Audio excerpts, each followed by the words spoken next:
Good morning friends. দেখো আজকে আমি একটা নতুন ভিডিও নিয়ে এসেছি তোমাদের সামনে। এটা তোমরা দেখে নিশ্চয়ই বুঝতে পারছো যে এটা কী জিনিস। তা এটা হচ্ছে একটা মাটির কলসি। আর এই দেখো এটা ঠিক মানে এটা কত লিটার আমার আন্দাজও নেই, ভুলে গেছি। 900 যেমন দেখেছি সেভাবে নিয়েছি।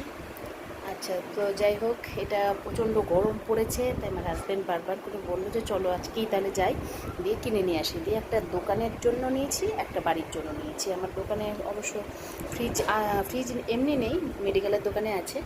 তো এখানে মাটির কলসির জল তো এমনিতেই ঠান্ডা থাকে। তাই দেখো আমি এখন ভিজিয়ে দিয়েছি এটাকে লবণ জলে, ঢাকনাটাকে। আর এইটা এখন উপরে নিয়ে যাব, কি ভালো করে লবণ জলে জল ভরে একদম সুন্দর করে রেখে দেব। একটা গোটা দিন আমি এটাকে লবণ জলে ভিজিয়ে রাখবো, তারপর ভালো করে মেজে পরিষ্কার করে তারপরে আমি এতে জল ভরবো। তবে তো এইটুকুই। দেখো তোমাদেরও পছন্দ হলে তোমরাও অবশ্যই নেবে। আর অনেকেই বোধহয় মাটির কলসির জল অনেকেই খেয়ে থাকো। আর একটা জিনিস, এটা হচ্ছে মাটির বোতল। মুখিটা তোমরা দেখতে পাচ্ছ প্লাস্টিকের। তোমাদেরকে খুলেই দেখাচ্ছি কেমন বোতলের মুখিটা।